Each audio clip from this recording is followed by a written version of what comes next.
शिवपुर गांव के ग्रामीण सुकून से रह रहे होते हैं। एक दिन रात के वक्त जब सब सो रहे थे, एक अजीब सा साया भयानक आवाज करता और जोर जोर से चीखता हवा में तैरता दिखाई देता है, जो देखने में बहुत डरावना होता है। उसे देखकर सब सहम जाते हैं, लेकिन शेखर नाम का एक व्यक्ति नहीं डरता और सोचता है, ये क्या है? ये साया अचानक यहाँ क्यों आ गया? अगले दिन सुबह सारे गांव वाले एक पेड़ के पास इकट्ठे होकर रात की घटना के बारे में बात करते हुए, कल रात हमारे गांव में एक अजीब से साये ने सबको डरा दिया। क्या कोई देख सका कि वो कैसा था? रमेश सामने आकर कहता है, मैंने उसे साफ साफ देखा था। वो एक बहुत डरावनी शैतान थी। मैंने उसे एक आदमी को उठाकर ले जाते भी देखा। उसकी बात सुनकर सारे गांव वाले डर जाते हैं, लेकिन शेखर अचरज से कहता है, लेकिन आज के जमाने में शैतान के होने की सोचना अजीब लगता है। ऐसा कुछ नहीं होता। हाँ, डरने की बात नहीं है। मैं एक तांत्रिक को अच्छे से जानता हूँ, उसे बुलाकर इस बारे में पूछते हैं। फिर सारे गांव वाले वहां से चले जाते हैं। उस रात भी वो शैतान हवा में उड़ती दिखाई दी। उसके हाथ में 2 कटे सिर थे, जिनसे खून बह रहा था, जिसे देखकर शेखर उस खून को छूकर देखता है और उसे सूंघता है, लेकिन समझ नहीं पाता कि वो क्या चीज है। सारे गांव वाले बहुत सहमे हुए होते हैं। अगले दिन सुबह शेखर उन खून के धब्बों की जांच एक प्रयोगशाला में करता है और जान जाता है कि वो सिर्फ लाल रंग का पानी है। तुरंत वो गांव वापस आता है। उस दिन सारे ग्रामीण एक पेड़ के पास जमा होते हैं। फिर रमेश एक तांत्रिक को लेकर आता है और उसे बीती 2 रात की घटना के बारे में बताता है। वो तांत्रिक कुछ अनुष्ठान करके कहता है, किसी पुराने द्वेष के कारण एक भयानक शैतान इस गांव में घूम रही है और मनुष्यों को देखते ही उन्हें मार डालती है। अपनी जान बचानी है तो तुरंत इस गांव को छोड़ दो। तभी शेखर आकर सारी स्थिति का जायजा लेता है और खून की सच्चाई बिना बताए, मैं एक ऐसे तांत्रिक को जानता हूँ जो उस शैतान को नष्ट कर देगा। आप लोग शांति रखें, मैं अपने गांव की उस शैतान से रक्षा करूंगा। इससे वो असमंजस में पड़ जाते हैं। इस तांत्रिक ने कहा कि वो शैतान सबको मार डालेगी। हमारे गांव वाले तुम्हारी वजह से अपनी जान गंवा देंगे। मेरी बात सुनो और बस एक रात रुक जाओ, मैं इस शैतान के मसले को हल कर लूंगा। इससे उन गांव वालों को कुछ समझ नहीं आता कि क्या कहें और वहां से चले जाते हैं। उस दिन फिर आधी रात में वो शैतान दिखाई देती है, लेकिन शेखर नहीं डरता और उसका पीछा करता है। वो गांव के बाहर एक गुफा के सामने जाकर ठहर जाती है और रमेश उसे अंदर ले जाता है। फिर शेखर धीरे से अंदर जाकर देखता है। वो शैतान की शक्ल में एक उड़ने वाला यंत्र होता है। ये देखकर शेखर समझ जाता है कि ये खेल रमेश ने किसी मतलब को पूरा करने के लिए खेला है। फिर रमेश और वो तांत्रिक आपस में बात करते हैं। अगर हम शेखर को मार डालें तो सारे ग्रामीणों को भगा सकते हैं। हाँ, अगर हम शेखर को मारकर ये कहें कि उस शैतान ने उसे मार डाला तो वो भरोसा कर लेंगे। ये सुनकर शेखर तुरंत गांव वालों को जाकर चल रही साजिश की खबर देता है। इससे सारे ग्रामीण लाठियां लेकर वहां आते हैं और रमेश और उस तांत्रिक की जमकर धुनाई करते हैं और उन्हें एक पेड़ से बांध देते हैं। तुम इन गांव वालों से ये गांव क्यों खाली करवाना चाहते हो? अगर तुमने सच नहीं कहा तो तुम दोनों को यहीं मारकर गाड़ देंगे। इस गांव में एक बहुत कीमती पदार्थ मौजूद है जिससे हम करोड़ों कमा सकते हैं। हमें लगा था कि एक शैतान का डर दिखाकर हम सारे गांव वालों को ये गांव छोड़ने पर मजबूर कर देंगे। उसकी बात सुनकर सारे गांव वाले बहुत नाराज हो जाते हैं और उन दोनों को सही सजा दिलाने के लिए पुलिस को सौंप देते हैं। भूपति की नातिन 10 साल तक अमेरिका में रही पढ़ाई के लिए। 10 साल बाद वो अपने दादाजी के पास वापस आई। बेटा, कितने दिनों के बाद आज देखा तुम्हें। मुझे क्षमा कीजिए दादाजी, मैं बहुत दुखी हूँ। मैंने कई बार कोशिश किया आपके साथ मिलने के लिए, पर हो नहीं पाया। मैं काफी दूर रहती थी। अब मैं वापस आ गई हूँ, साथ में रहेंगे और बहुत मजे करेंगे। ये सुनकर भूपति काफी खुश हुए। एक दिन काव्या भूपति के पास आकर बोली, मेरा समय नहीं कट रहा है दादाजी, चलिए ना हम खेत की जमीन को देख कर आते हैं। भूपति और काव्या अपने जमीन की ओर जाने लगते हैं। जब रास्ते से वो जा रहे थे, काव्या ने अचानक गांव के बीच एक चापाकल देखा। उसे देखकर वो काफी खुश हुई। दादाजी, चापाकल कितने दिन से इस्तेमाल नहीं किया और ना ही देखा है, आज मैं इसे चलाऊंगी।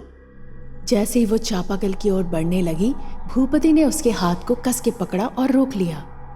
उस चापाकल को इस्तेमाल ना करो, मुसीबत में पड़ सकती हो। देखो उसे किस तरह से बांध के रखा गया है ताकि उसे कोई इस्तेमाल ना कर सके। काव्या ने देखकर बोला, क्यों इस्तेमाल नहीं कर सकते हैं दादाजी? चापाकल तो इस्तेमाल करने के लिए ही होते हैं। बोलिए दादाजी। भूपति ने फिर उसे पूरी कहानी खुल के बताई। कई साल पहले रात के वक्त जब एक नवविवाहित दंपति हमारे गांव में आ रहे थे बाइक से, हमारे गांव के किरण और शिव उस दंपति के पास जो भी पैसे और सोने थे वो लूट लिया। शिव ने जब देखा वो दंपति बाइक से आ रहे हैं उसकी ओर, उन्हें रोकने के लिए वो रास्ते के बीच झटके के साथ गिर पड़ा और बेहोश हो गया। यह देखकर वो दंपति सोचे कि उसे बचाने का और दौड़ के आए उनके पास। अरे देखो देखो, लग रहा है ये इंसान बेहोश हो गया है और इसके आसपास कोई है भी नहीं इसे बचाने के लिए। इस बीच किरण पीछे से आया और उनके सर पर जोरों से प्रहार किया। फिर उन्होंने सारे पैसे और सोने लूटकर उन्हें सड़क किनारे जमीन के नीचे दफना दिया और पैसे सोने लेकर चले गए। कुछ दिनों के बाद जब गांव में बहुत भयानक सूखी पड़ी, पीने के लिए एक बूंद पानी भी नहीं लोगों के पास थे, तो सारे गांव वालों ने मिलकर सोचा क्यों ना एक चापाकल लगाया जाए गांव में। और गांव वालों ने अनजाने में वही चापाकल लगाए जहां उस दंपति को दफनाया गया था। जब पहली बार उस जमीन के नीचे से पानी आई तो खून बहने लगी। गांव वालों ने जब देखा तो उन्हें लगा कि शायद ये पानी के साथ मिट्टी आ रही है। जब ये सोच ही रहे थे, कुछ देर के बाद एक शरीर और 2 सर वाला शैतान निकल आया उस जमीन के नीचे से। जिस इंसान ने उस चापाकल को पहली बार चलाई थी उसे उन्होंने मार दिया और उसके शरीर को चापाकल के अंदर खींच लिया गया। गांव वाले ये सारी चीजें देखकर काफी डर गए और एक जादूगर को बुलाया वहां पर। उस जादूगर ने अपने तंत्र विद्या से शैतान को बुलाया। क्यों छुपे हो इस चापाकल के अंदर तुम लोग? ये सुनकर वो शैतान बाहर निकल आए और बोले, तुम लोगों ने हमारे जगह पर चापाकल लगाया है और सबसे बड़ी बात, हम यहाँ आए हैं तुम्हारे गांव के शिव और किरण की वजह से। फिर उन शैतानों ने पूरी घटना खुलकर बताई। गांव वालों ने किरण और शिव को वहां पर बुलाया और उनके हाथ सौंप दिया। उसके बाद शैतानों ने किरण और शिव को वहीं पर मार डाला। पर उसके बाद भी जब भी कोई उस चापाकल को चलाता था, पानी के बदले खून आने लगता था। फिर उस जादूगर ने इस चापाकल की सुरक्षा के लिए सारे गांव वालों को ताबीज दिया। ताबीज पहनने वाले इंसान जब भी चापाकल चलाता है तो पानी की प्रवाह होती है, पर जैसे ही कोई बिना ताबीज वाला इंसान इसे चलाता है फिर शैतान निकल आते हैं और उसे मार देते हैं। इसीलिए मैंने तुम्हें चापाकल के पास जाने से रोका। ये सारी बातें सुनने के बाद काव्या के मुंह से एक शब्द भी नहीं निकल पाया। वो काफी डर गई और बोली, हे भगवान दादाजी, मुझे काफी डर लग रहा है। चलिए हम तुरंत घर वापस चलते हैं, जल्दी चलिए। इस तरह काव्या डर से जल्दी घर वापस लौट आई। सुंदरीपुर जंगल के पास से निकलने वाले हाईवे के बगल में एक बड़ा सा अस्पताल था। वो अस्पताल दिन के वक्त तो सामान्य दिखता था, लेकिन रात के 12 बजते ही वहां से जोर जोर की चीखें सुनाई देती थी। लोग उस हॉस्पिटल को भूतिया हॉस्पिटल कहने लगे थे। रिया नाम की एक नर्स ने उस हॉस्पिटल में रात की शिफ्ट में नया ज्वाइन किया। वो वहां काम कर रही एक और नर्स के पास गई। हाय, मेरा नाम प्रिया है, मैंने आज ही यहाँ पर ज्वाइन किया है। अच्छा, मेरा नाम लता है। हेलो। दरअसल मैं कुछ पूछना चाहती थी। मैंने सुना है कि लोग इस हॉस्पिटल को भूतिया हॉस्पिटल कहते हैं, लेकिन ये ऐसा दिखता तो नहीं। मैंने जो सुना है क्या वो सच है? इन फालतू बातों पर भरोसा मत करना, ये सिर्फ एक अफवाह है। मैं कई साल से इस जगह काम कर रही हूँ। नाइट ड्यूटी पर सिर्फ हम ही दोनों हैं। हाँ, नाइट ड्यूटी पर सिर्फ हम दोनों ही रहेंगे। मैं 1 से 10 वार्ड्स के मरीजों को देखूंगी, तुम 11 और 12 नंबर के वार्ड्स के मरीजों को देख लेना। कुछ समझना है तो पूछ लेना। फिर रिया ने दवाइयाँ ली और रूम नंबर 11 के पेशेंट्स को देने जाने लगी। तभी कमरा नंबर 20 से एक मरीज बहुत तेज चीखी, सिस्टर, सिस्टर, जल्दी आइए। एक बुजुर्ग महिला जोर से चिल्लाई, सिस्टर, सिस्टर। रिया फौरन वहां गई और पूछा, क्या हुआ अम्मा, तुम इतनी जोर से क्यों चिल्लाई? ऐसा लगा कि कोई मेरे सीने पर बैठकर मेरा गला दबा रहा था। मैं डर गई।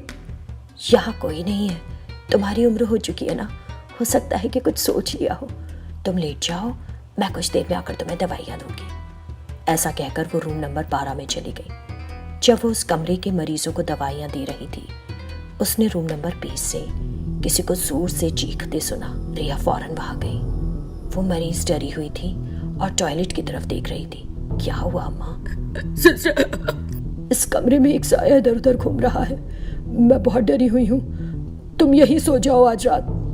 रिया ने जाकर टॉयलेट में देखा और बोली, जी ये नहीं हो पाएगा, मुझे 10 कमरों के मरीजों को देखना है और कोई नहीं है यहाँ, डरिए मत। इस तरह रिया ने उन्हें शांत किया और फिर लता के पास गई। रूम नंबर 20 की वो बूढ़ी औरत कह रही है कि उसने कमरे में कोई साया देखा, बहुत डरी हुई थी। मैंने जब कमरा चेक किया, इन बूढ़े लोगों की यही परेशानी है, तुम ध्यान मत दो, हमें हमारी ड्यूटी करनी है बस। रिया ने हामी भरी और बाकी मरीजों को दवाइयां देने के लिए चली गई। कुछ देर बाद रूम नंबर 20 में गई, लेकिन वो मरीज उस रूम में नहीं थी। क्या वो टॉयलेट चली गई? ऐसा सोचते हुए वो टॉयलेट में जाकर देखने लगी। उस समय कोई उस बूढ़ी औरत को टॉयलेट में घसीटता हुआ ले जा रहा था। रिया फौरन चिल्लाई, ए कौन है, छोड़ो उस औरत को। ऐसा कहते हुए वो टॉयलेट की तरफ बढ़ी, देखने के लिए कि कौन है, लेकिन उस टॉयलेट में कोई नहीं दिखा। वो कहाँ चली गई? तभी उस बूढ़ी औरत की लाश धम से नीचे आ गई। उसके मुंह से खून बह रहा था। जब रिया ने पास से देखा तो वो बूढ़ी औरत मर चुकी थी। रिया जोर से चिल्लाई। वो बाहर भागी, लता के पास गई। लता, किसी ने उस बूढ़ी औरत को उस रूम में मार डाला। यहाँ क्या हो रहा है? डरने की कोई जरूरत नहीं, आओ हम जाकर देखेंगे। वो दोनों रूम नंबर 20 में गई।